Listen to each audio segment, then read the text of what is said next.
মই শিৱসাগৰ সমষ্টিৰ প্ৰতি ঘৰ মানুহৰ ঘৰলৈ পঞ্চায়তৰ প্ৰতি ঘৰ মানুহৰ ঘৰলৈ যাবলৈ চেষ্টা কৰিছোঁ।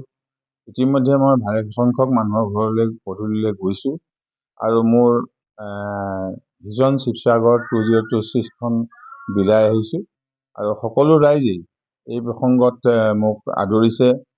সকলোৱে কৈছে যে ইতিমধ্যে আমি চিন্তা কৰি আছিলোঁ যে এইবাৰ ভোট কাক দিম, কাৰণ আমাৰ মনৰ পচন্দৰ প্ৰাৰ্থী এজনো নাই। আপুনি আহি ওলালেহি, খুব ভাল কাম কৰিলে। ঠিক এনেধৰণৰ কেতবোৰ বাৰ্তা আমি পাইছোঁ, প্ৰত্যক্ষভাৱে আমাকো জনাইছে। গতিকে এই কথাবিলাকে আমাক উৎসাহিত কৰিছে আৰু আশা কৰিছোঁ যে শিৱসাগৰ সমষ্টিৰ ৰাইজে ঐতিহাসিক পৰিৱৰ্তনৰ স্বাৰ্থত অটো ৰিক্সা চিনত ভোট দি মোকেই জয়যুক্ত কৰিব। ইতিমধ্যে আমি কেইবাটাও হেৰিয়াতে কৈছোঁৱেই যে শৈক্ষিকভাৱে আমাৰ শিৱসাগৰ সমষ্টিৰ মেধাসম্পন্ন ছাত্ৰ ছাত্ৰীসকল মানে ডিপ্ৰাইভ হৈ আছে, বঞ্চিত হৈ আছে অৰ্থনৈতিক অভাৱৰ কাৰণে বা তেনেধৰণৰ সুবিধা নথকাৰ কাৰণে। সেয়েহে ইয়াতে এখন চিভিল ছাৰ্ভিচ একাডেমি খোলাৰ কথা ভাবিছোঁ। লগতে এখন কম্পিউটাৰ ডিগ্ৰী কলেজ খোলাৰ কথা ভাবিছোঁ। চতুৰ্থ শ্ৰেণীৰ পৰাই আমাৰ কম্পিউটাৰ শিক্ষাটো বাধ্যতামূলক কৰাৰ কথা ভাবিছোঁ। কৃষি খণ্ডটো তেনেধৰণে আমাৰ যি ভিজন শিৱসাগৰ 2026 তাতে উল্লেখ কৰিছোঁ আমি যে আমি কেইবাটাও খেতি কৰিব পৰাকৈ আমাৰ মাটিৰ উৰ্বৰা শক্তি আছে, অথচ আমি নকৰোঁ। গতিকে সেইখিনি আমি কেনেকৈ আগবঢ়াই নিব পাৰোঁ, কেনেকৈ আমি সমষ্টিগত উদ্যোগৰ জৰিয়তে শিৱসাগৰ সমষ্টিক একেবাৰে অসমৰ 126টা বিধানসভা সমষ্টিৰ ভিতৰতে জাকত জিলিকা কৰিব পাৰোঁ, তেনেধৰণৰ কিছুমান পৰিকল্পনা ইতিমধ্যে আমি জনসাধাৰণৰ আগত মেলি দিছোঁ। জনসাধাৰণেও সেইখিনি আদৰি লৈছে। মই যথেষ্ট সঁহাৰি পাইছোঁ, কৈছোঁৱে যে ৰাইজে কৈছেই যে ইতিমধ্যে যিখিনি নাম ওলাই আছে সেই নামখিনিৰ ভিতৰত তেখেতসকলৰ পচন্দৰ প্ৰাৰ্থী এজনো নাই বুলিয়েই কৈছে।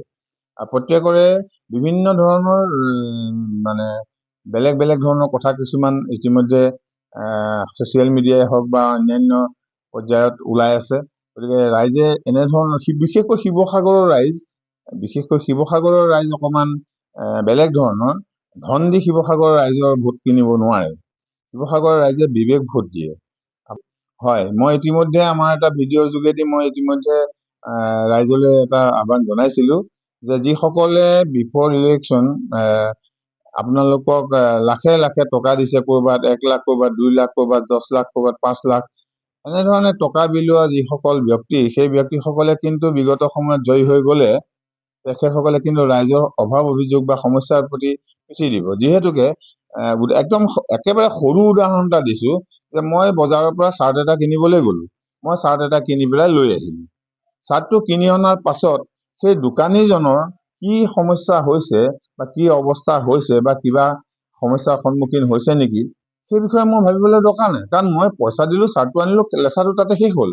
ঠিক তেনেধৰণে এই বৰ্তমানৰ নিৰ্বাচনৰ বতৰত যিসকলে পইচা দিছে তেখেতসকলক যদি আপোনালোকে পইচাৰ বিনিময়ত ভোট দিয়ে, তেতিয়াহ'লে মই শিৱসাগৰ ৰাইজক আহ্বান জনাম যে এইসকলে কিন্তু ৰাইজৰ সমস্যাৰ প্ৰতি আওকাণ কৰিব, পিঠি দিব, ৰাইজৰ অৱস্থা একেই থাকি যাব।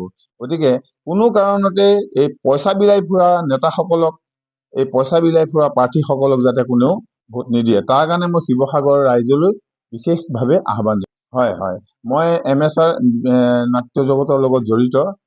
সামাজিক দায়বদ্ধতাৰে আমি নাটকবিলাক কৰি আহিছোঁ আৰু ইতিমধ্যে আমাৰ অসমৰ যিখিনি অপেচাদাৰী নাট্যকৰ্মী আছে সেইসকলৰ জীৱন জীৱিকাৰ ক্ষেত্ৰত মই কিছু আছুতীয়াকৈ চিন্তা চৰ্চা লগত ৰাখিছোঁ।